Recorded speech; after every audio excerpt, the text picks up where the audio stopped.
ஸ்தோத்திரம். மறுபடியுமாய் உங்கள் யாவருக்கும் கர்த்தரும் இரட்சகருமாகிய இயேசு கிறிஸ்துவின் நாமத்தினால உங்களுக்கு அன்பின் வாழ்த்துக்கள். அது மாத்திரமல்ல, ஃபேஸ்புக் லைவ்ல, யூடியூப்ல பார்க்கிற ஒவ்வொருவரையும் கர்த்தராகிய இயேசு கிறிஸ்துவின் நாமத்தினால அன்போடு கூட வாழ்த்தி நாங்கள் செஞ்சேரி ஜெபவீட்டின் சார்பாக வரவேற்கிறோம்.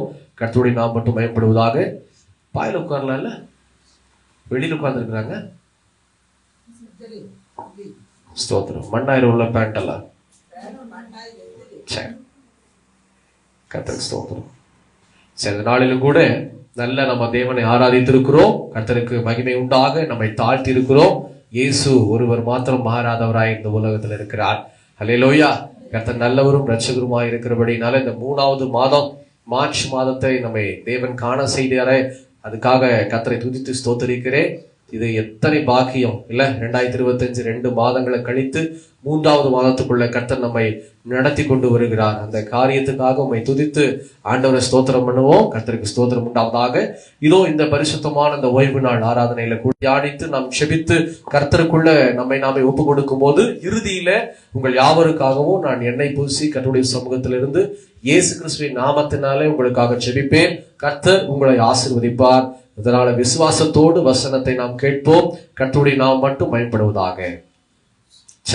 இன்னைக்கு நாம் பார்க்க போகிற ஒரு காரியத்தினுடைய தலைப்பு என்ன அப்படின்னா, கர்த்தரின் ஆசீர்வாதம்.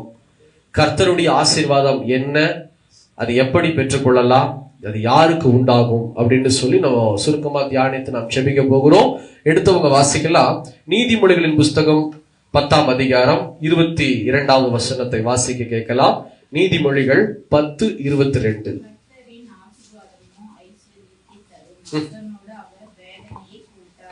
ஆமென், ஆமென். Praise Lord. ஹல்லேலூயா.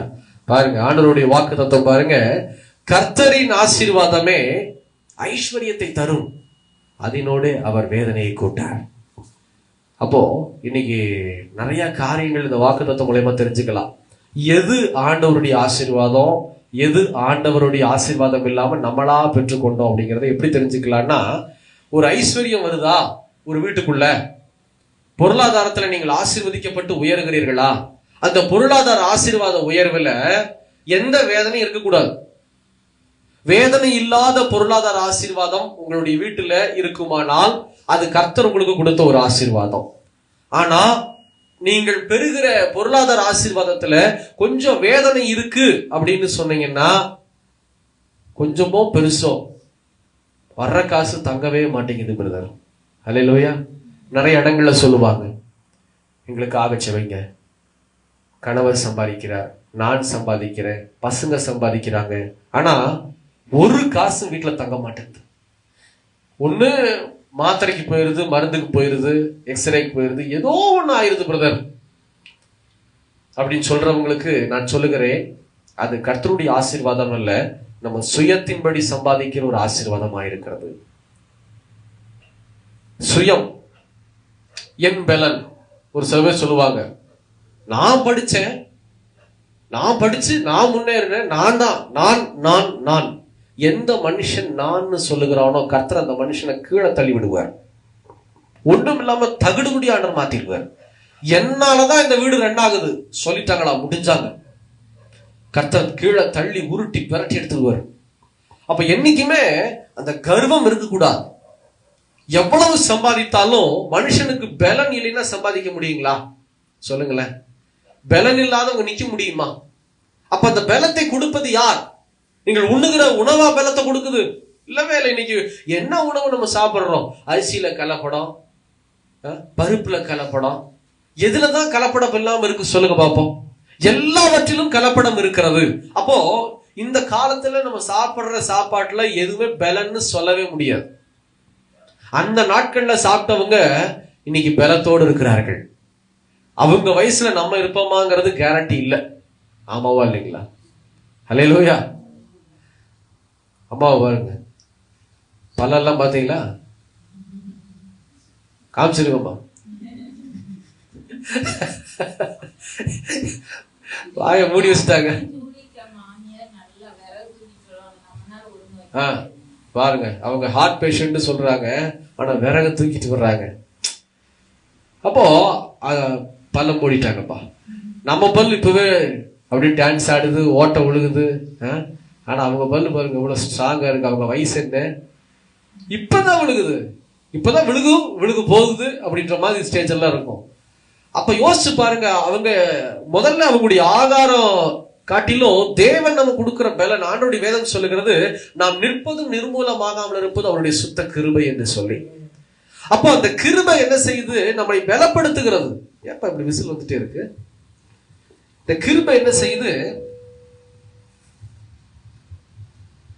நம்மை பலப்படுத்தி கொண்டே இருக்கிறது. தேவன் நமக்கு தருகிற பலன் அவருடைய கிருபையே. இரண்டாவது, நம்ம உண்ணுகிற உணவு. இன்னைக்கு நம்ம சாப்பிடுற உணவு சரியில்லை. அப்படியெல்லாம் இருக்கும்போது நான் தான் சம்பாதிச்சேன், நான் தான் என்னாலதான் அப்படின்னு சொல்லிட்டோம் அப்படின்னா அது ரொம்ப பெரிய தவறாய் போய்விடும். அப்போ நம்ம தெரிஞ்சுக்கலாம், நம்ம வீட்டுல வருகிற ஐஸ்வர்யம், ஆசீர்வாதம், அதனோட வேதனை வந்தது அப்படின்னா அது கர்த்தருடைய ஆசீர்வாதம் அல்ல. நம்ம ஆண்டவரை தேடாம சுயமா ஓடிக்கிட்டே இருக்கிற ஆசீர்வாதத்தினால சம்பாதித்த காசு நிக்கவே நிக்காது வீட்டுல. ஆனா கர்த்தரை தேடி, ஆண்டவரை நீர் கொடுத்த ஞானத்துக்கு ஸ்தோத்திரம், நீர் கொடுத்த பலத்துக்கு ஸ்தோத்திரம், நீங்க தந்த பிசினஸுக்கு ஸ்தோத்திரம், நீங்க தந்த வேலைக்கு ஸ்தோத்திரம்னு சொல்லி நீங்க ஜெபிச்சு பாருங்க. அந்த ஐஸ்வர்யம் என்ன செய்யும், வேதனையை கூட்டாத ஐஸ்வர்யமா இருக்கும். அல்லேலூயா. அங்க வேதனை வராது. நீங்கள் சம்பாதிக்கிற ஒரு பணம் கூட வெளியில போகாது, தேவையில்லாம போகாது. எனக்கு தெரிந்த குடும்பத்தில் பார்த்தா எல்லாரும் படுத்த எப்ப பார்த்தாலும் ஹாஸ்பிட்டல் வாங்க. கணவன், மனைவி, அம்மா, பிள்ளைகள், 2 பிள்ளைங்க, எப்ப பார்த்தாலும் அட்மிஷன் போட்டங்க, ஹாஸ்பிட்டல் இருந்தங்க, மருந்துங்க, மாத்திரைங்க. எனக்கு என்னன்னே தெரியல. அதாவது இந்த மாதிரி குழந்தைகளுக்கு வர்றதுங்கிறது ஓகே, இம்யூனிட்டி பவர் எதிர்ப்பு சக்தி கம்மியா இருக்கிறதுனால குழந்தைகளுக்கு வருதுன்னு சொல்லலாம். பெரியவங்களுக்கும் தொடர்ச்சியா வந்தா அவங்களுக்கும் எதிர்ப்பு சக்தி இல்லைன்னு அர்த்தம். அப்ப என்ன சாப்பிடுறாங்க, எந்த பலத்தை வச்சு ஓடுறாங்க, யோசனை பண்ணி பாருங்க. இன்னைக்கு கோயம்புத்தூர்ல ஒரு மாதத்துக்கு முன்னாடி நான் நினைக்கிறேன், ஒரு ஐடி கம்பெனில 300 பேர் வேலை இல்லாம நிக்கிறாங்க வெளியில அழுதுட்டு. பையனும் பிள்ளையும், வாலிப பசங்க, வாலிப பிள்ளைங்க டேக போட்டுட்டு ஐடி கம்பெனில நடுராத்திரி கம்பெனி மூடியாச்சு. காலையில் அவங்க நிக்கிறாங்க, வேலை இல்ல. அந்த பிரஸ் மீட்டுக்கு நிக்கிறாங்க, நாங்க வேலை இழந்துட்டோம், கம்பெனி மூடிட்டாங்க, சொல்லாம கொள்ளாம நைட்டா கம்பெனி மூடிட்டாங்க, நாங்க என்ன செய்வோம்? அவங்க வேலை இல்லைன்றதுக்கு அழுகல, எப்படி வேலை வாங்கிடுவாங்க. அவங்க எதை நினைச்சு அழுகுறாங்க, இஎம்ஐ நினைச்சு அழுகுறாங்க. அதாவது ஒரு பையனும் பிள்ளையும் நல்ல ஸ்டேஜ்ல படிச்சு முடிச்சு வேலைக்கு போய் மாசம் 30,000 ரூபாய் ஆஃபர் லெட்டர் கைக்கு வந்துருச்சு அப்படின்னா உறுதியாயிரும். ஆஃபர் லெட்டர் வந்துருச்சு 30,000. ஒரு 2-3 மாசத்துல என்ன பண்ணிடுறாங்க, ஒரு சில பேர் கிரெடிட் கார்டு வாங்கிடுறாங்க. எதை நம்பி வாங்குறாங்க? ஆண்டவரை நம்பி வாங்கல, தன்னுடைய சம்பாதியத்தை நம்பி வாங்குகிறாங்க. தவறு. ரெண்டாவது என்ன செய்யறாங்க, கார் லோனை போட்டு பைக்கோ இல்ல பெரிய காரோ, இப்ப பைக் எடுத்தாலே 1 லட்சத்துக்கு கீழே இல்லை. நான் நான்சிக்கு பைக் எடுக்கும் போது, ஸ்கூட்டி எடுக்கும் போது, எனக்கு பைக் இருக்கு, சரி ஒரு ஸ்கூட்டி எடுத்துக்குவோம், ஏன்னா பைக்லயே எல்லா பக்கமும் போக முடியாதுன்னு சொல்லிட்டு 2021ல, நான் சொல்றது 3 வருஷத்துக்கு முன்னாடி, அப்போ யமஹா ஷோரூம் போனோம். 1 லட்சத்துக்கு கீழே, அதாவது 1,10,000 ரூபாய்க்கு கீழே எந்த ஸ்கூட்டியும் இல்லை அப்படின்ட்டாங்க. எப்படி இருக்கும்? இப்ப எல்லாமே எந்த வண்டி எடுத்தாலும் நீங்க 1 லட்சத்துக்கு கீழே நீங்க பார்க்க முடியாது. அப்போ இந்த மாதிரி பைக் வாங்கினாலும் சரி, கார் வாங்கினாலும் சரி, தன்னுடைய சம்பாதியத்தை எண்ணி உடனே இஎம்ஐ, அதை நினைச்சு அழுதுகிட்டு இருக்கான் வெளியே. ஐயோ வேலை போச்சே, நான் எப்படி இஎம்ஐ கட்டுவேன்? இஎம்ஐக்கு தெரியுமா உங்களுக்கு வேலை போனதெல்லாம் சரிங்க, அடுத்த வேலை கிடைக்கிற வரைக்கும் நீங்க இஎம்ஐ கட்ட வேணாம் சொல்லிடுவாங்களா என்ன? குழு சொல்லிடுவாங்களா என்ன? நீ சாப்பிடுறியோ இல்லையோ, உனக்கு வேலை போச்சோ வேலை போகலையோ, நீ கட்டிதான் ஆகணும். இதுதான் உலகம். இந்த உலகத்தை நம்பி நம்ம வாழ்ந்தோம் அப்படின்னா இந்த உலகம் நம்மளை காலவாரி விட்டுரும், அசிங்கப்படுத்திடும், வெக்கப்பட்டு போயிடுவோம்.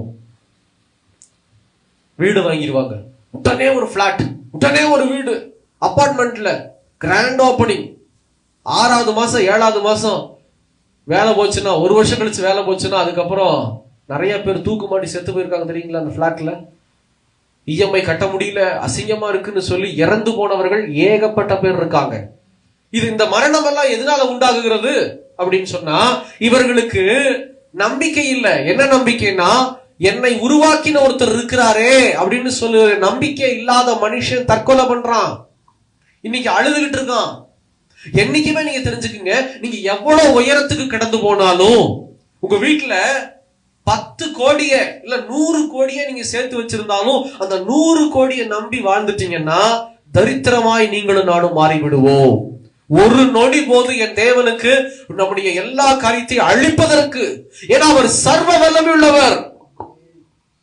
இன்னைக்கு மனுஷன் கர்த்தரை நம்பாம, படைத்தவரை நம்பாம, உருவாக்கினவரை நம்பாம, நமக்கு தெரியும் யார் உருவாக்கினது படைத்தது, இயேசு கிறிஸ்துன்னு.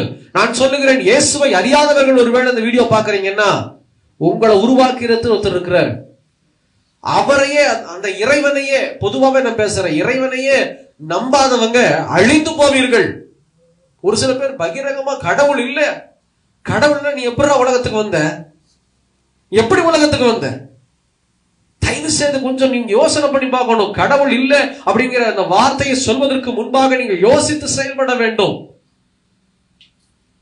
இந்த மாதிரி இயேசுக்கு ஏசப்பாவுடைய பிள்ளைகளும் ஒரு சில பேர் இருக்கிறாங்க.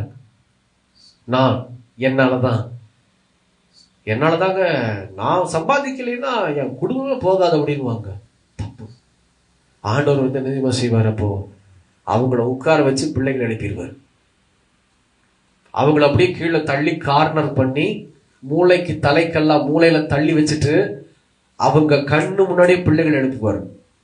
பிள்ளைகளை எழுப்பி நிறுத்துவாரு. அந்த வாய் மூடப்பட்டு போயிடும். என்னைக்குமே அந்த தான்கிற கர்ப்பம் ஆண்டவரிடத்துல இருக்கக்கூடாது. ரெண்டாவது, எந்த ஐஸ்வர்யமா இருந்தாலும் கர்த்தர் தருகிற ஐஸ்வர்யத்துல நீங்க அடையாளமா தெரிஞ்சுக்கலாம், வேதனையை ஆண்டவர் கொடுக்க மாட்டாரு. ஹல்லேலூயா. ஒவ்வொரு நாளும் நான் பார்ப்பதுண்டு, ஆண்டவர் தருகிற காணிக்கையில, தேவன் எனக்கு தருகிற ஐஸ்வர்யத்துல, தேவன் எனக்கு தருகிற ஆசீர்வாதத்துல ஆண்டவர் வேதனையை கொடுக்கிறாரா? இல்ல. ஏன்னா அவர் கொடுக்கும்போது எப்படி வேதனை வரும்? புரிந்து கொள்ளுங்க. அப்ப என்னைக்குமே நீங்க சம்பாதிப்பது பெருசு இல்ல, அந்த சம்பாதியத்தை பாதுகாப்பது ரொம்ப பெருசு. நல்லா போய் பாருங்க, பெரிய பெரிய வீடு, மாட மாளிகையா இருக்கும்.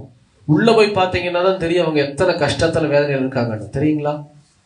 டெய்லி அவங்க வந்து சுகர் மாத்திரை, பிபி மாத்திரை, இல்ல ஒரு சில பெரிய பெரிய வியாதியெல்லாம் இருக்கும்.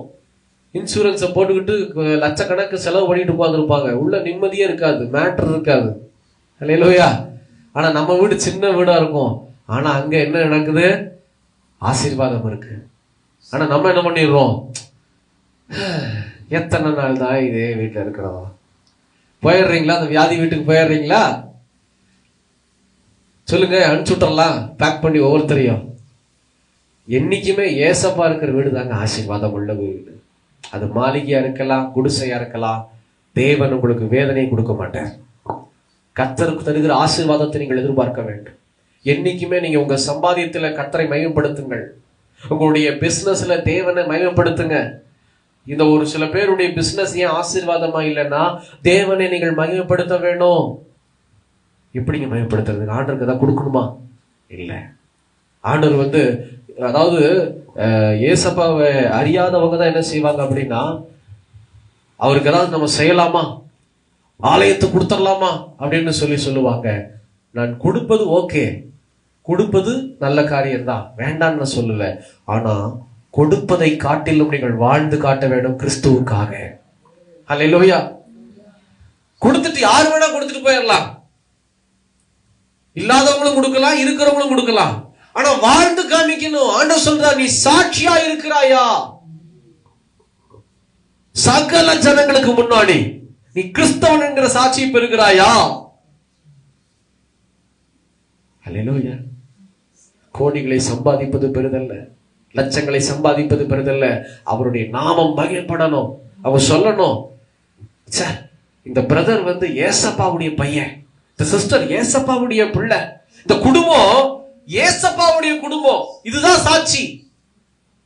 இந்த ஒரு சாட்சி போதும் கர்த்தர் உங்களை உயர்த்துவதற்கு. தேவன் உங்களை உயர்த்தி கொண்டே போவார், ஆசீர்வதித்து கொண்டே போவார். என்ன காரணம்? ஏசப்பா பிள்ளைங்க ஜெபிக்கிறாங்க, நல்லது செய்யறாங்க, வசனத்தின்படி வாழ்றாங்க. இது எல்லாத்தையும் விட வேற எதை சம்பாதிச்சாலும் நிக்காதுங்க. அதுதான் ஆண்டவர் சொல்றாரு, கர்த்தரின் ஆசீர்வாதமே ஐஸ்வர்யத்தை தரும், அதனோட அதை அவர் வேதனையை கூட்டார். உங்களுக்கு எந்த வேதனையும் வராது. ஏசப்பா கொடுக்கிற ஐஸ்வர்யத்துல, ஏசப்பா கொடுக்கிற பொருளாதாரத்துல, ஆசீர்வாதத்துல, ஏசப்பா கொடுக்கிற உயர்வில நீங்கள் எந்த ஒரு வேதனையும் காண மாட்டீர்கள். ஆபிரகாமை தேவன் வெகுவா ஆசீர்வதிச்சார். பயங்கரமான ஆசீர்வாதம். ஒரே ஒரு அடையாளம் தாங்க அந்த மனுஷனுடைய ஆசீர்வாதத்துக்கு பெருசா எனக்கு இருந்துச்சு. என்ன அடையாளம் தெரியுங்களா? நான் உங்ககிட்ட சொல்றேன், கவனிங்க, இங்க கவனிங்க. நம்ம எல்லாம் ஒரு இடம் வாங்குறோம். எதுக்காக ஒரு இடம் வாங்குவோம் சொல்லுங்க பார்ப்போம். ஒரு இடம், காலி நிலம் ஒண்ணு வாங்குறோம். எதுக்கெல்லாம் அந்த காலி நிலத்தை நம்ம வாங்கலாம்? வீடு கட்டுறதுக்கு வாங்கலாம். வேற எதுக்கு வாங்கலாம்? விவசாயம் பண்றதுக்கு வாங்கலாம். வேற எதுக்கு?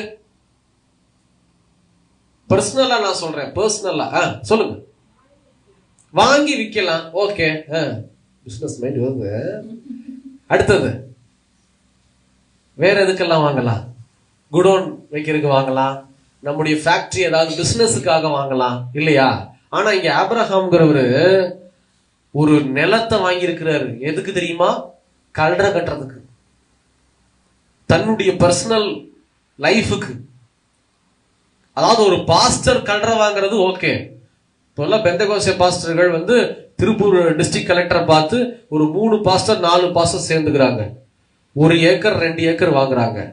4 பாஸ்டரும் சபையின் சார்பில் 4 பேரும் பிரிச்சு போட்டு தன்னுடைய விசுவாசிகளுக்காக வாங்கியிருக்கிறாங்க. வாங்கி அந்த கல்லறையை பராமரிச்சு அந்த 4 பாஸ்டர்களுடைய சபையை சேர்ந்த ஜனங்கள் மரித்து போகிற நாட்கள் வரும்போது அவங்களை விதைப்பதற்கு அந்த நிலம் பயன்படுகிறது. இது நாங்க வாங்கலாம். ஊழியக்காரங்க சபைக்காக 2, அது நான் போய் ஒத்த சபை வச்சு வாங்க முடியாது. அந்த சபையில அது ஒரு வேளை செஞ்சேரி ஜெப வீடு கர்த்தர் ஒரு 1000 பேர் தராங்க அப்படின்னா அந்த 1000 பேர் 500 பேத்துக்கு மேல போச்சுன்னா கல்ற கொடுத்துட்றாங்க, இடம் கொடுக்குறாங்க, கவர்மெண்டே இடம் கொடுக்குறாங்க. அந்த மானியத்தை போல் நம்ம வாங்கலாம். ஆனா 500 பேருக்கு கீழே இருக்கும் போது நான் தான் சொந்த நிலத்தை 2-3 பேர் சேர்ந்து வாங்குற மாதிரி வாங்கணும். இது ஓகே. ஆனா இங்க ஆபிரகாம் என்ன பண்றாரு? தான் சொந்த குடும்பத்துக்காக மனைவி சாராள் மரிச்சிட்டாங்க. மனைவியாகிய சாராளை புதைப்பதற்கு விதைப்பதற்கு ஒரு நிலத்தை வாங்குறாருன்னா எவ்வளவு தூரம் வளர்ந்திருக்கிறாரு ஆபிரகாம். யோசிச்சு பாருங்க. வீடு கட்டுறதுக்கு வாங்கினா பரவாயில்ல, மற்றதுக்கு வாங்கினா பரவாயில்ல, பொண்டாட்டிய புதைக்கிறதுக்கே ஒரு நிலம் வாங்குறாரு. புரியுதுங்களா? கல்ற கட்டுறதுக்கே ஒரு இடம் வாங்குறாருன்னா எவ்வளவு தூரம் சம்பாதித்திருப்பாரு.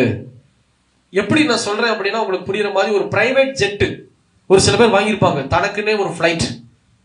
நம்ம யோசிப்போம், ஃபிளைட்டுங்கிறது பேசஞ்சர் ஃபிளைட் ஓகே, பெரிய ஜனங்களை கூட்டிட்டு போறதுக்கு ஓகே. ஆனா ஒரே ஒரு மனுஷனுக்காக பிரைவேட் ஜெட்டு எப்படி இருக்கும்?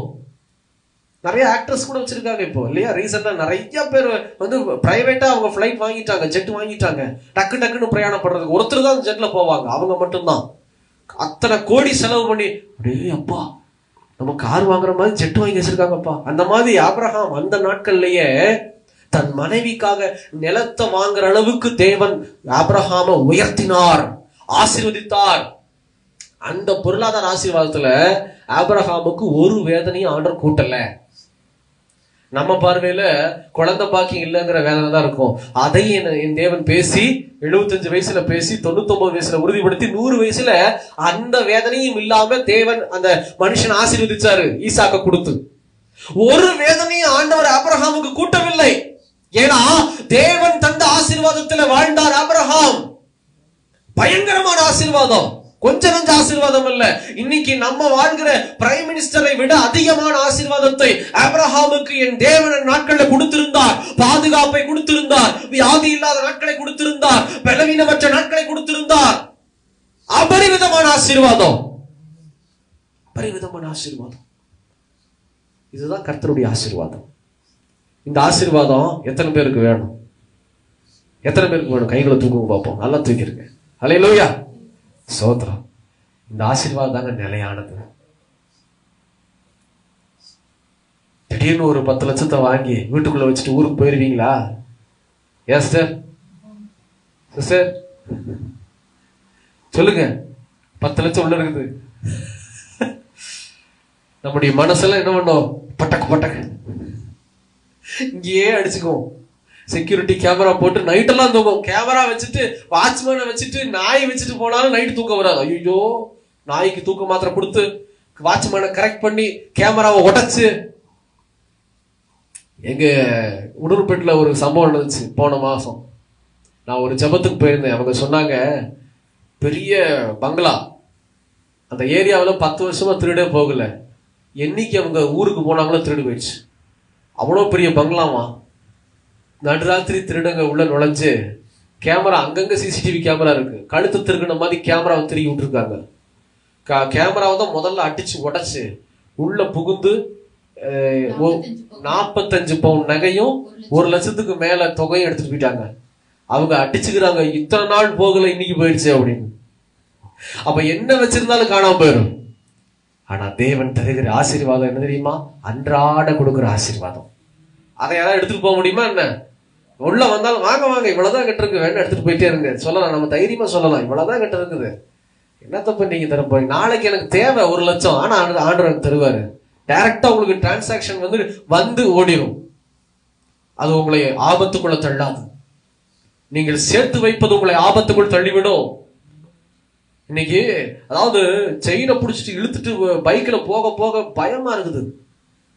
நான் சொல்லுவேன், பைக்ல போகும்போது நான் செயின் போடாத நினைச்சு, செயின் போனா போகட்டும், உயிர் போயிருது இல்லையா?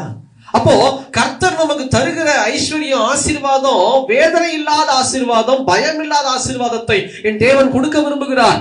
இந்த ஆசீர்வாதத்தை பெற்றுக்கொள்வது எப்படி, அதை நம்ம பார்க்க போகிறோம்.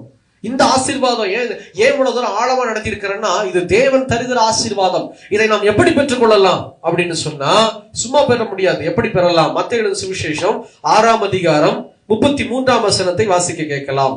மத்தேயு 6:33.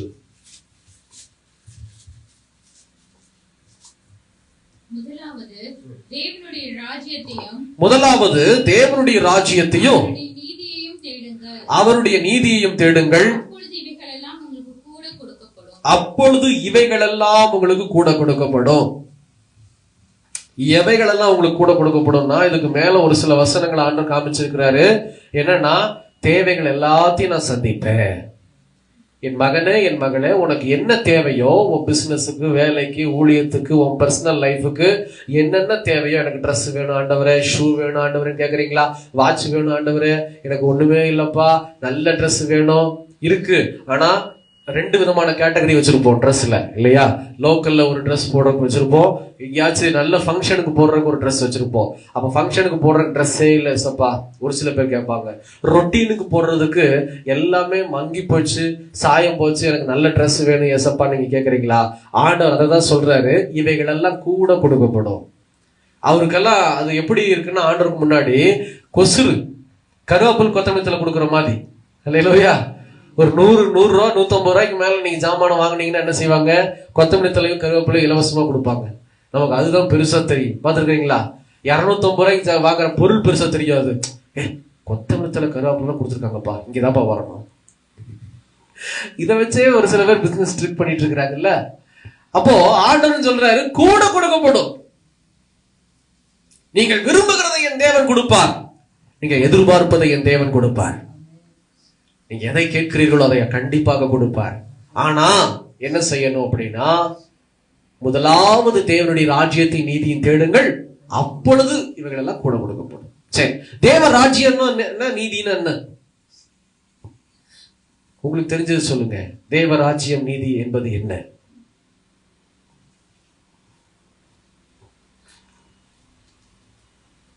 ரெண்டு காரியம் இருக்கு. தேவ ராஜ்யம் நீதி அப்படிங்கிறதுக்கு அர்த்தம் 2 காரியம் இருக்கு. என்னன்னா, முதல் காரியம், இது ஞாயிற்றுக்கிழமை ஆராதனை, தேவ ராஜ்யம் நீதி. உடனே சொல்லிடுவாங்க, சபை மட்டும்தான். சபை மட்டுமல்ல, சபையும் இருக்கிறது, அதை விட ஒண்ணும் இருக்கு. ஃபர்ஸ்ட் பாயிண்ட் சபை. ஏன்னா பரலோக தேவன் என்ன செய்யறாரு? 6 நாள் வேலை செய்யறாரு, 7வது நாள்ல அவர் ஓய்ந்திருக்கிறார். நம்மள மாதிரியே வேலை செஞ்சாரு, பயங்கரமான வேலை செஞ்சாரு ஒவ்வொரு நாளும் இல்லையா? வானத்தையும் வானத்தின் உள்ளவைகளையும், பூமியும் பூமியின் உள்ளவைகளையும், சகலத்தையும் படைத்தார். பெரிய வேலை, பெரிய வேலை. படைத்து 7வது நாள்ல ஓய்ந்திருந்தார். அதைதான் ஆண்டவர் சொன்னாரு, ஓய்வு நாள் ஆராதனையாக அனுசரி அப்படின்னு சொல்லி. அப்போ எப்பவுமே சபை கூடி வருதலை நீங்கள் விட்டு விடாதிருங்கள்னு வேதம் சொல்லுகிறது.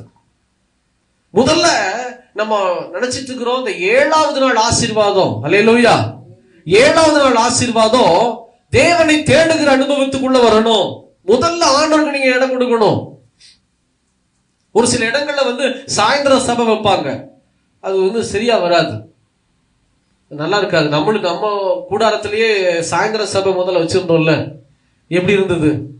நல்லா சாப்பிட்டுட்டு தூங்கி எந்திரிச்சு சாயந்தரம் ஃப்ரெஷ்ஷா வரன்ற பேர்ல அப்படியே காலையில பார்த்தா கொஞ்சம் நல்லா ஒல்லியா இருப்போம், சாயந்தரம் பார்த்தா அப்படியே வருது. என்னன்னு பார்த்தா பிரியாணி, அட்டிச்சு புசிங்களுக்கு பிரியாணி, இல்லைன்னா கறி குழம்பு, மட்டன் குழம்பு, கேசரி எல்லாம் சாப்பிட்டு விட்டு சாயந்தரம் வந்தா முழங்காலே போட முடியாது. சாயந்தரம் ஆமேன் அவ்வளவுதான் இல்ல, அந்த மாதிரி எல்லாம் ஆயிடும். அதனாலதான் நான் சொல்றேன், முதல்லயே தேடிடணும். சொன்னாங்க இன்னைக்கு ஒரு நாள் சார்ல தான் சிஸ்டர், இல்லைங்க காலையில வச்சிடலாங்க சர்வீஸ், காலையில சாப்பிடாம தேடுறதாங்க நல்லது, சாப்பிட்டுட்டா தேட முடியும்.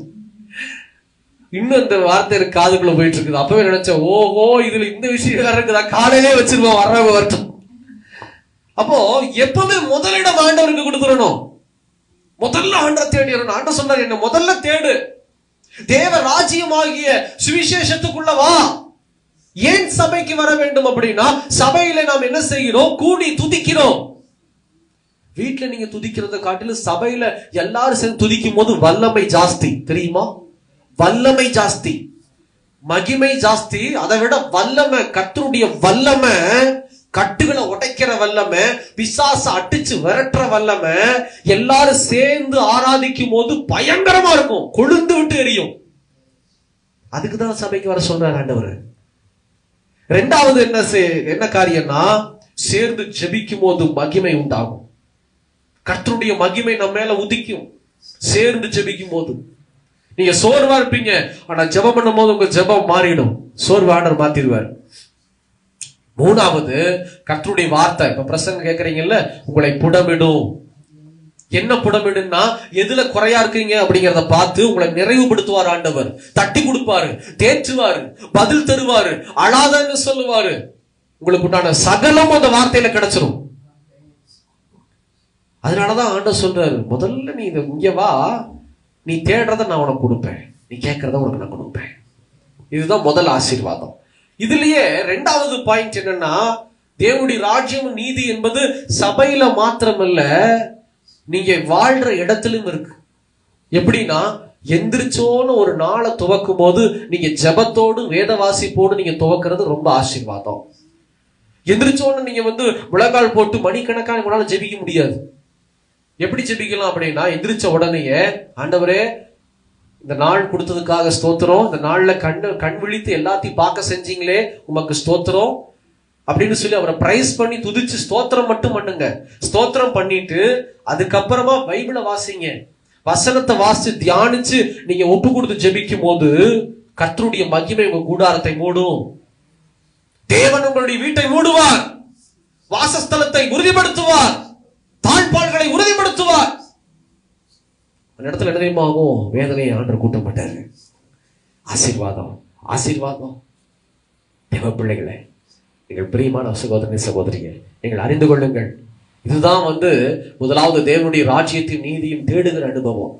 நீங்கயும் தேடணும், வீட்லயும் ஒவ்வொரு நாள் துவக்கறதுக்கு முன்னாடி நீங்க ஜெபத்தோடு வேத வாசிப்போடு நீங்க நாளை துவக்கினீங்கன்னா, நீங்கள் என்ன தேவையோடு இருக்கிறீர்களோ அதை என் கர்த்தராகிய தேவன் கொடுத்து உங்களை ஆசீர்வதிப்பார். ஹல்லேலூயா, ஹல்லேலூயா. சரி, எப்படி தேடணும்? தேடுங்க தேடுங்கன்னு சொல்லிட்டேன். எப்படி தேடணும்? மத்தேயு 22ஆம் அதிகாரம் 37ஆம் வசனத்தை வாசி கேட்கலாம். மத்தேயு 22ஆம் அதிகாரம் 37.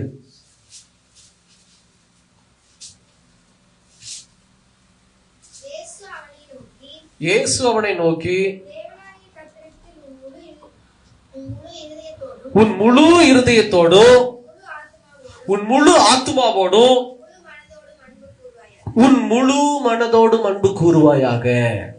இருதயம், ஆத்துமா, மனம், இது முழுசா ஆண்டவர் கேட்கிறார்.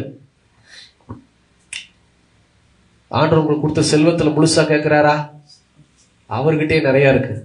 நீங்களும் நானும் கொடுத்து அவருக்கு எதுவும் ஆக போறதில்லை. எதுல முழுச கேட்கிறாரு அப்படின்னா, உங்க இருதயம், ஆத்மா, மனம். இருதயத்துல ஆண்டவர் இடம் கேட்கிறாரு.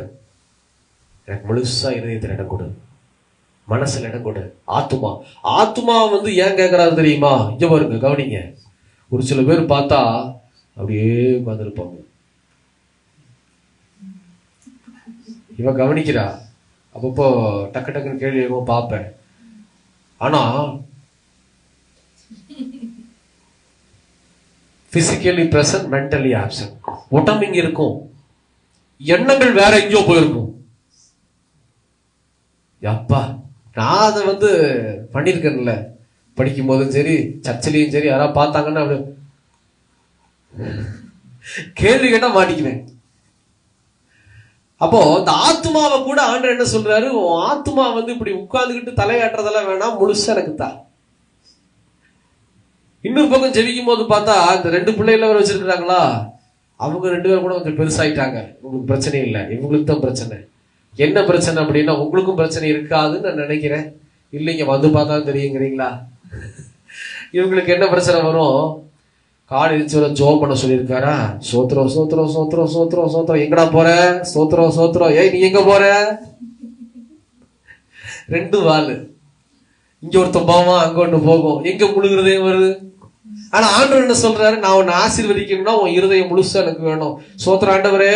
இன்னொரு பக்கம் வீட்டுக்காரு அப்பதான் தெரிப்பாரு, ஐயோ இன்னைக்கு அவருக்கு என்ன செய்யறது, இவனுக்கு என்ன செய்யறது. இவ அப்பதான் கேட்பா, எனக்கு எல்லாம் வேணாம், வேற வேணும். நான் ஒரு வீட்டுக்கு போயிருந்தேன். அங்க பையன் 2nd இயர் படிச்சுட்டு ஃபைனல் இயர் போறான், காலேஜ் ஃபைனல் இயர் போறான். பிள்ளை 10th 9th முடிச்சு 9th படிச்சுக்கிட்டு இருக்கா. அவனுக்கு ஒரு சாப்பாடா, சிஸ்டருக்கு ஒரு சாப்பாடா. அவங்க அப்பா வெளியூர் போயிட்டாரு வேலைக்கு. அந்த பிள்ளை என்னங்குது, வெஜிடபிள் பிரியாணி சூப்பரா வச்சிருக்காங்க. நாங்க ஃபாஸ்டிங் பிரேயர் முடிச்சவங்க சாப்பிட்டோம், நல்லா இருந்தது உண்மையிலேயே. ஆனா அந்த பொண்ணு என்ன பண்ணிடுச்சு, ஐயா வெஜிடபிள் பிரியாணியா, நீயே சாப்பிடு. யாருக்கு வேணும்? எனக்கு வேற ஏதாவது செஞ்சு வை, இல்ல நான் சாப்பிட மாட்டேன். அந்த சிஸ்டர் சொல்றாங்க, ஏன் பிரதர், இதுக்கு என்ன பிரதர் குறை? வெஜிடபிள் பிரியாணி கொடுத்துருக்கிறேன் பிரதர். இவா ஏங்கிறா, வேணான்றா. அப்போ என்ன செய்வாங்க? யோசிச்சு பாருங்க, அந்த முழு இருதயம் எங்க வரும்? ஆனா ஆண்டவர் சொன்னார், முழு இருதயத்தோட தேடு. அப்ப என்ன செய்யலாம்னா, அதிகாலையில தான் உங்க முழு இருதயம் இருக்கும். 5-6 மணிக்கு எந்திரிச்சு நீங்க தேடினீங்கன்னு வச்சுக்கோங்க, தேடவே முடியாது. பால் காஞ்சுதா, சோத்திரம் சோத்திரம் சோத்திரம். டீ குடிச்சுதா, சோத்திரம் சோத்திரம் சோத்திரம். அங்க முழுகிறது இருக்காது. அதனால அதிகாலையில இருட்டோட நீங்கள் தேடும் போது டீ வைக்கவும் வேண்டாம், பால் வைக்கவும் வேண்டாம். வச்சீங்கன்னா உங்களே அடிச்சு விடுவாங்க. 3 மணிக்கு எஞ்சி பால் காய்க்கிறாளாம், 3 மணிக்கு டீ போடுறாளாம், பேசாம உட்கார், இட்லி ஊத்தாத, பேசாம உட்கார் அப்படின்ட்டுருவாங்க உங்க வீட்டுக்காரு. அப்ப என்ன செய்யலாம்? 3 மணிக்கு உங்க படுக்கையில புகத்தை கழுவிட்டு பல்ல விளக்கிட்டு கொப்பளிச்சுட்டு ஆண்டவர் சந்தில உட்கார்ந்து பாருங்க, முழு இருதயத்தோடு தேடலாம். அப்ப எந்திரிப்பாங்களா?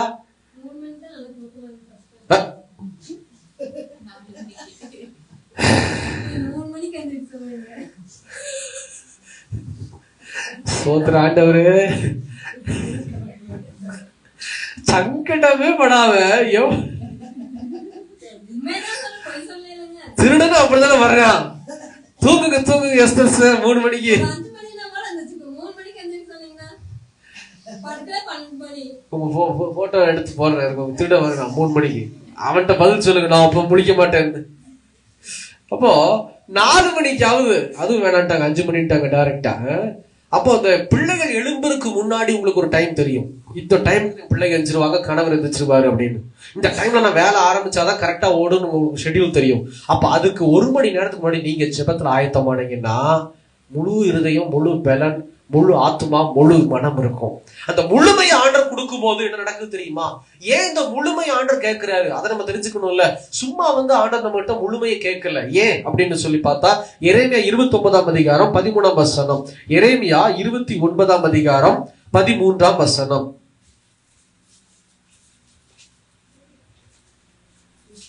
இருபத்தி 19:13.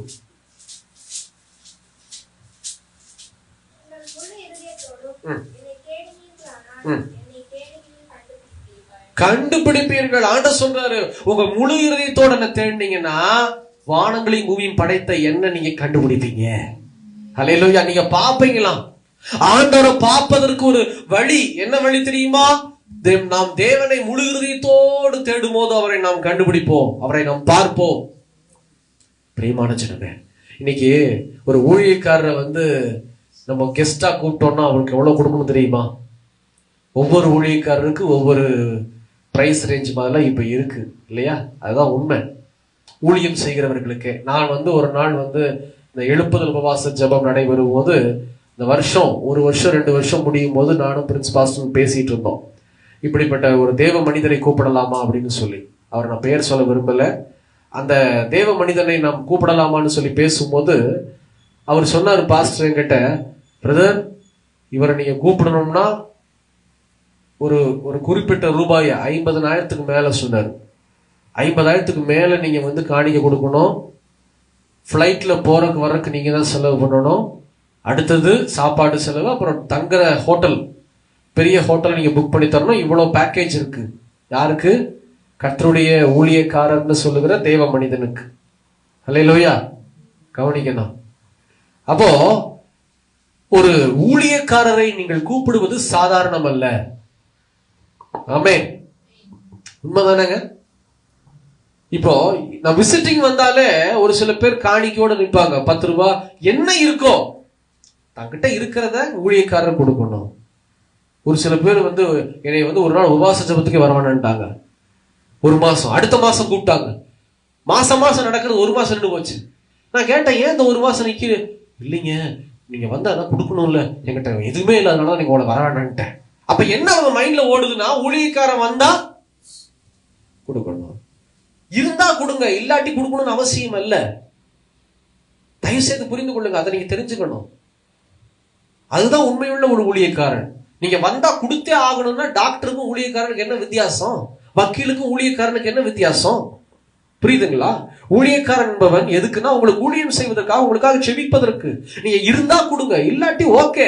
ஒரு கலசம் தண்ணீர் ஆண்டவர் சொல்றாரு. ஆமென். தண்ணி கொடுத்து அனுப்புங்கப்பா, தண்ணி கொடுக்காம அனுப்பிடாதீங்க. இது நிமித்தம் மிகுதியான பலனை உங்களுடைய குடும்பம் பார்க்கும். அப்போ ஒரு ஊழியக்காரன் வரும்னாலே இவ்வளவு ரூபாய் செலவு பண்ணணுமே. ஆனா இங்க வேதம் சொல்லுது, என் மகனே நீ முழு இதயத்தோட என்ன தேடிட்டீனா நான் என்ன பாத்துருவேன். இப்ப சொல்லுங்க, ஊழியக்காரர் உங்க வீட்டுக்கு நிக்கிறது பெருசா, இல்ல வானங்களையும் பூமியவும் ஊழியக்காரரையே உருவாக்கின ஆண்டவர் வர்றது உங்களுக்கு ஓகேவா? அதுதான் இலவசமாய் நீங்கள் பெற்றுக்கொள்கிற ஆசீர்வாதம். 50,000 கொடுக்க வேண்டாம், 1 லட்சம் கொடுக்க வேண்டாம். ஹோட்டல்ல ஏசப்பா வாங்க, ஹோட்டல்ல புக் பண்ணி தரேன்.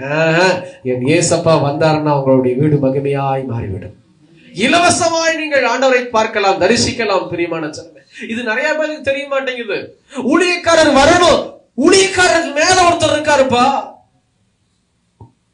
அந்த ஏசப்பாவை ஏன் நீங்க கூப்பிட மாட்டேன்றீங்க? ஆண்டவர் வழியை சொல்லி இருக்கிறாரு. உன் முழு இருதயத்தோட தேடிட்டீன்னா நீ என்ன கண்டடைவ. புரிந்து கொள்ளுங்க. அது மாத்திரமல்ல, இன்னொரு ஒரு காரியத்தை நான் சொல்லி நிறைவு கொள்ள கடந்து போக விரும்புகிறேன். என்ன அப்படின்னா, அந்த முதலாவது தேவனுடைய ராஜ்யத்தின் நீதியின் தேடுங்கள்னு சொன்னார் இல்லையா? அதுல ஒரு பாயிண்ட், என்ன பாயிண்ட்னா, சபைக்கு ஒரு சில பேர் என்ன பண்ணிடுவாங்க தெரியுங்களா? பிசினஸ் ஓபன் பண்ண போயிருவாங்க. கடை வச்சிருக்காங்கன்னா கடை ஓபன் பண்ணிடுவாங்க. பாத்துருக்கீங்களா? ஆலயத்துக்கு சபைக்கு முடிச்ச பின்னாடி வேலைக்கு போயிருவாங்க. முடிச்ச பின்னாடி பிசினஸ் பார்க்க போயிருவாங்க. அது தப்பு. இந்த 7வது நாள்ல ஆண்டவர் சொல்றாரு, முதல்ல ஆண்டவரை தேடு. 2 மணி நேரமோ 1.5 மணி நேரமோ 3 மணி நேரமோ ஆண்டவரை தேடு என் மகனே, என் மகளே. தேடிட்டு என்ன செய்ய? அடுத்தது நான் உனக்கு நம்பி கொடுத்திருக்கிற குடும்பத்தோடு வாசம் செய். ஒரு சில பேர் 7வது நாள்ல தூங்கி எந்திரிப்பாங்க. சபைக்கு போயிட்டு பயங்கரமா, அதாவது சபைக்கு போயிட்டு ஒரு சில பேர் பார்த்திருக்கிறேன், 11 மணிக்கு சபை முடியுதா, 12 மணி 1 மணிக்கு மட்டன் குழம்பு எல்லாம் பிரியாணி வச்சு சாப்பிட்டுட்டு 1.5 மணிக்கு படுத்தாங்கன்னா நைட்டு 9 மணிக்கு தான் நிற்பாங்க. மறுபடியும் எந்திரிச்சு சாப்பிட்டுட்டு படுத்தாங்கன்னா காலையில் பிசினஸ் ஓடிடுவாங்க. இதுக்கு இல்ல, இந்த காரியத்துக்கு ஆண்டவர் இந்த ஓய்வு நாளை கொடுக்கல. நல்லா தெரிஞ்சுக்குங்க. இந்த ஓய்வு நாள் ஆராதனையில, ஓய்வு நாளில், ஞாயிற்றுக்கிழமை நாளில் முதல்ல நீங்க ஆண்டரை தேடணும். தேடிட்டு வீட்டுக்கு போனோன்னு கவுன் அடிச்சு தூங்குறதோ, இல்ல பிசினஸுக்கு போறதோ, வேலைக்கு போறதோ, இல்ல வெளியே ஊர் சுத்த போறதோ அப்படி இல்லாம, அந்த நாள்ல என்ன செய்யணும்னா உங்களுக்கு கொடுத்த குடும்பத்தை நீங்க விசாரிக்கணும், அன்பு செலுத்தணும். மனைவியிடத்துல அன்பு செலுத்தணும், மனைவியோடு பேசணும், பிள்ளைகளோடு பேசணும். ஒரு அப்பாவுக்கு நான் கேட்கிறேன், உங்க பிள்ளை என்ன படிக்குது, என்ன என்ன எடுக்க போறா? 9th படிச்சுட்டு இருக்கா, 10th போறா, சாரி 10th படிச்சு 11th போறா. குரூப் பிரிக்கணும்ல, என்ன குரூப் எடுக்க போறா பிரதர் அப்படிங்கிற தெரியல. அவ எதுவும் சொல்லல, அவ சொல்லலையா நீங்க கேட்கலையா அப்படின்னு. ஏன் தெரியுமா? அவரு பிள்ளைகளோட இருக்கவே மாட்டாரு.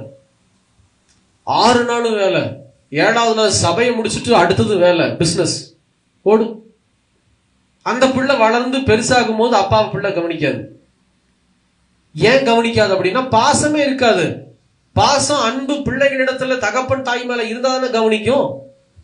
புரியுதுங்களா? அதுக்கப்புறம் என் பிள்ளை என்ன கவனிக்கவே இல்லை, நீ என்ன கவனிச்ச? தகப்பனா இருந்து பிள்ளைகளை என்ன கவனித்தாய்? டைம் ஸ்பெண்ட் பண்ணீங்களா? வீட்டுல இருந்தா இதோ ஒரு நேரம் இருந்ததுன்னா மனைவியோட உட்காரணும், பேசணும். ஆண்டவர் சொல்றாரு, இதை நீ செய்யாதபடிக்கு பரலோக ராஜ்யத்துக்குள்ள பிரவேசிக்க முடியாது. பிள்ளைகளிடத்துல டைம் ஸ்பெண்ட் பண்ணலைன்னா பிள்ளைகள் பெற்றோரை கவனிக்க மாட்டார்கள். யார் நீ?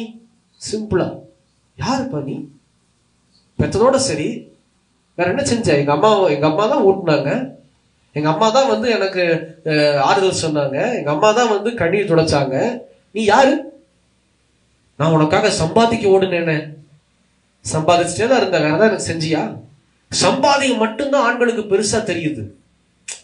சம்பாதியத்தை விட கர்த்தர் உங்களுக்கு கொடுத்த குடும்பத்தை பராமரிப்பது அவ்வளவு பெருசு, தெரியுங்களா? முடிச்சிட்டேன், கவனம். தயவு செய்து நான் சொல்லுகிறேன் பிரியமான ஜனமே, நீங்க வளர்ந்து பெருசாகும் போது நீங்க ரொம்ப கவனமா செயல்படணும். ஆண்டவர் உங்களுக்கு கொடுத்த குடும்பத்தை நீங்க விசாரிக்காம மற்ற எந்த குடும்பத்தை போய் விசாரிச்சாலும் பிரயோஜனம் இல்லை.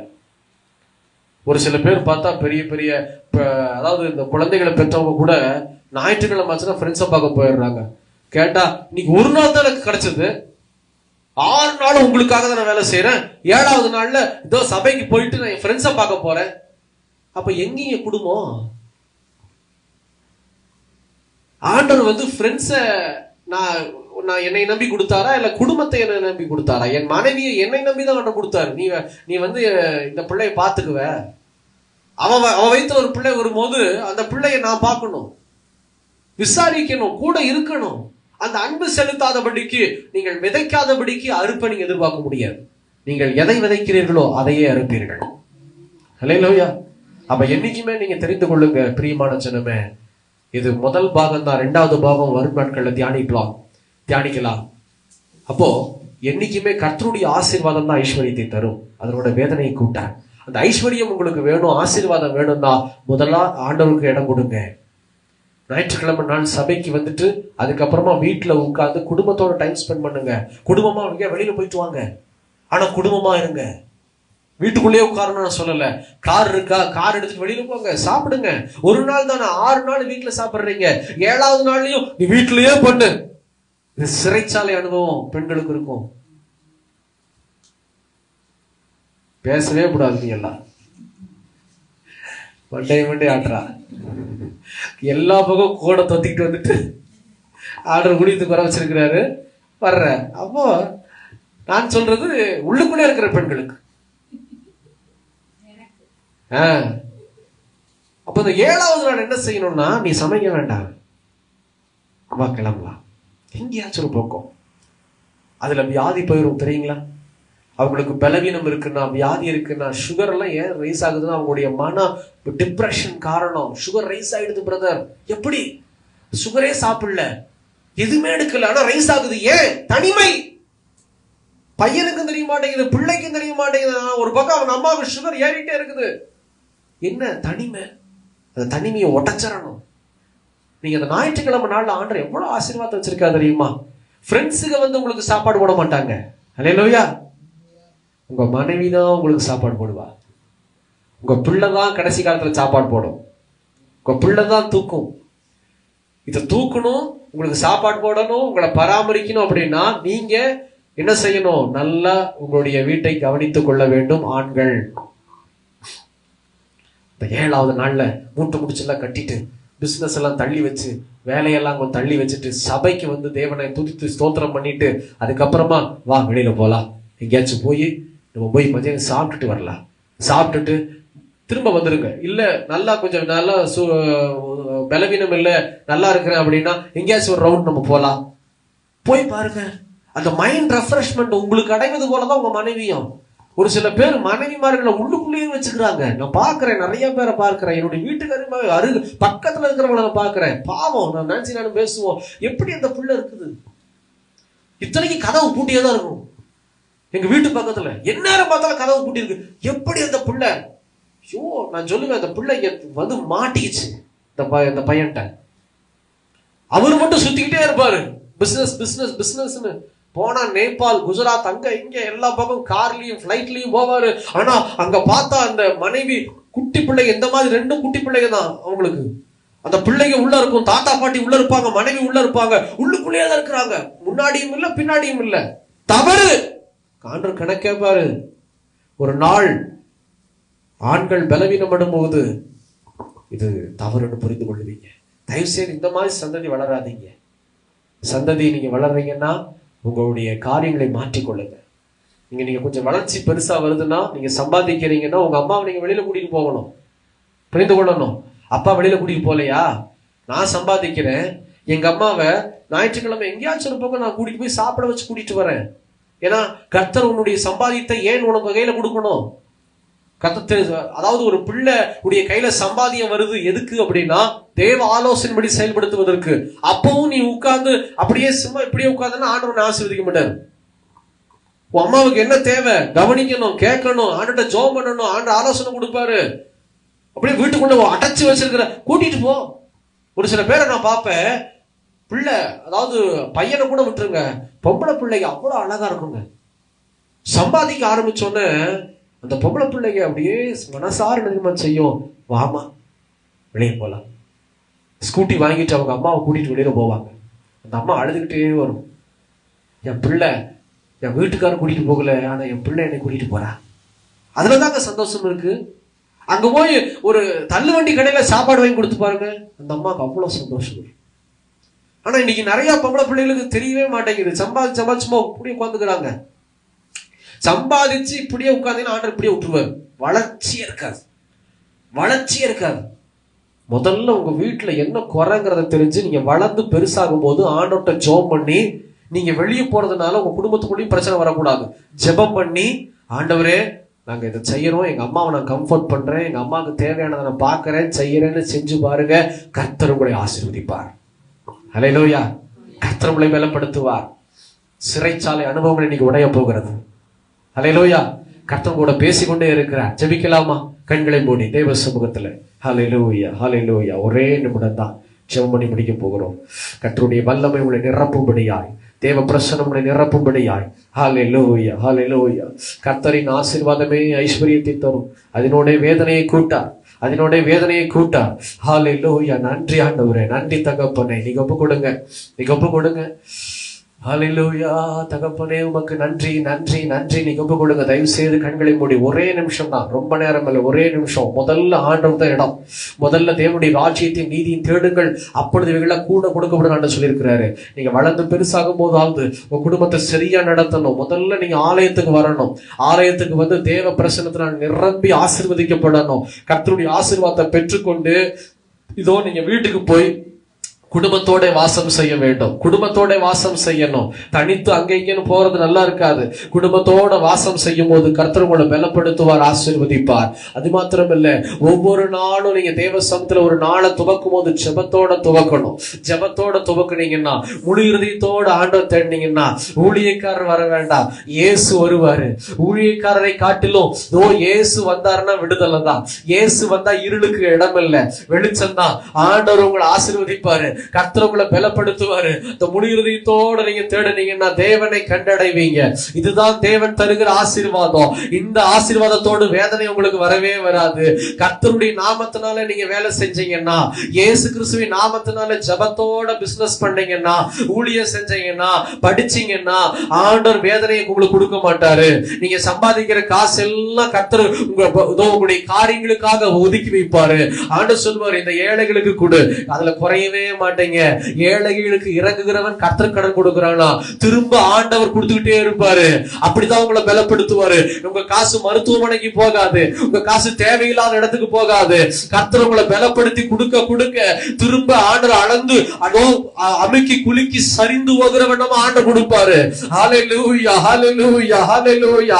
இன்னைக்கு ஒப்பு கொடுங்க, இன்னைக்கு ஒப்பு கொடுங்க தேவ பிள்ளையே. ஹல்லேலூயா. ஆண்டவரே, ஆண்டவரே என்னை பரிசுத்தம் பண்ணும், என்னை பரிசுத்தம் பண்ணுங்கப்பா. முதல்ல நான் தேவனுடைய ராஜ்யத்தை நீதியும் தேடணும் ஆண்டவரே. இதோ முழு இருதயத்தோடு, முழு மனதோடு, முழு ஆத்மாவோடு நான் தேடணும் ஆண்டவரே. அப்பா, உம்மை கண்டடையத்தக்கதாக நான் தேடணும் ஆண்டவரே. ரீபா தாராபாதா ஷபாதா லாகாபா லாகாது நீகாபா தூடா ஹாபாது நீகாபா லாராபாது ராபாது நீகாபா லாராபா தூரா ஹாது நீகரா ஷபாது நீகரா லாராபா. ஓ கர்த்தர் நல்லவர். ஆண்டவரே, உடைய பிள்ளைங்க ஜெபிச்சுக்கிட்டு இருக்காங்க. அப்பா, ஜெபிச்சு அர்ப்பணிக்கிற உங்க பிள்ளைகளை கண்ணோக்கி பாருங்க. நீங்க ஒப்பு கொடு நிமிஷி தேவ சமூகத்துல ஜெபம் பண்ணு, தேவ சமூகத்துல ஜெபம் பண்ணு. ஒரு பிள்ளை கல்யாணம் ஆகிட்டு போறதுக்கு முன்னாடி முதல்ல பெத்தவங்களை கம்ஃபர்ட் பண்ணணும். ஆண்டவர் அதுதான் விரும்புறாரு. அதனாலதான் உனக்கு தடை வருது. ரீபா தாபாலாரா ஷபாந்தா ரகாபா ரீகாபா லாபா. திருமண தடைகள் ஒரு சில பிள்ளைகளுக்கு ஆண்டவர் ஏன் கொண்டு வராரு தெரியுமா? நீ என்ன வீட்டுக்கு செஞ்ச, நீ என்ன வீட்டுக்கு செஞ்ச, வீட்டுக்கு நீ செய்யாம அடுத்த வீட்டுக்கு போய் என்ன பண்ண போற? முதல்ல நீ ஆயத்தப்படு, உன் கூட இருக்கிற கூட்டத்தை ஆயத்தப்படுத்து. மற்றபடி காரியங்கள் ஆண்டவர் உங்களை ஆசீர்வாதமாய் மாற்றுவார். கர்த்தராகிய தேவன் அதான் சொல்றாரு. முதல்ல நீ சம்பாதித்தல, நீ வீட்டுக்கு என்ன செஞ்ச அப்படியே கொடுக்கறனே இல்ல, வேற என்ன செஞ்ச, என்ன குறைகளை நீ மாற்றின. அவங்க மனசுல குறை இருக்குது, கவலை இருக்குது, பாரம் இருக்குது, என்ன நீ கேட்டு அறிஞ்ச. ஒப்பு கொடுங்க, ஒப்பு கொடுங்க, கண்ணீரோட ஒப்பு கொடுங்க. ஆண்டவர் பேசுவார் நிமிஷி, ஆண்டவர் பேசுவாரோ கூட. ஹல்லேலூயா, ஹல்லேலூயா. அதை செய்யாதபடிக்கு நீ கடந்து போவாயானால் வேற யார் செய்வா? உன்னை தவிர வேற யார் செய்வா? நீ இல்லாவிட்டால் வேற யார் செய்ய முடியும்? குடும்பத்துல நீ செய்ய வேண்டிய ஸ்தானத்தை இழந்து போக கூடாது. இன்னைக்கு ஒப்பு கொடு, இன்னைக்கு ஒப்பு கொடு. ஹல்லேலூயா, ஹல்லேலூயா. நீ இழந்து போன ஸ்தானத்தை கர்த்தர் இன்னைக்கு தர விரும்புகிறார். அந்த ஸ்தானத்தை பெற்றுக்கொள்ளணும், அந்த ஸ்தானத்தை நீ பெற்றுக்கொள்ளணும். ரீபா தாராபாலா ஷபாதா ராகாபா தூரா பாலாபா ராகா தூனி காபாலா ராபா. யாக்கோபுக்கு ஒரு ஆசீர்வாதம் தேவனால் உண்டாச்சு, பிள்ளைகளால் ஆசீர்வாதம் உண்டாச்சு. அதை காட்டிலும் யோசேப்பு யாக்கோபுக்கு என்ன தேவையோ அதை பூர்த்தி செய்யாதபடிக்கு யாக்கோபு தனியா விடவில்லை. ஒரு பையனாய் இருந்து அந்த காரியங்களை பூர்த்தி செய்தார். பார்வோனின் ராஜ்யத்துல என் அப்பான்னு சொல்லி ஹல்லேலூயா யாக்கோபையும் கம்ஃபர்ட் பண்ணாரு. பிள்ளைகளாகி நீங்கள் உங்க பெற்றோரை என்ன கம்ஃபர்ட் பண்றீங்க?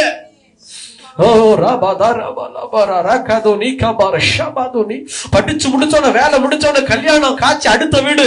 என்னப்பா நீ இந்த வீட்டுக்கு செஞ்ச?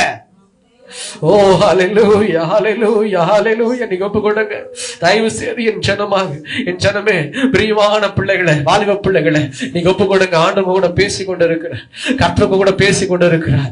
கர்த்தர் சேனைகளின் கர்த்தர் பேசி கொண்டு இருக்கிறார். ஓ ஹல்லேலூயா, ஹல்லேலூயா. ஈசாக்குக்கு ஒரு விருப்பம் இருந்துச்சு. என்ன தெரியுமா?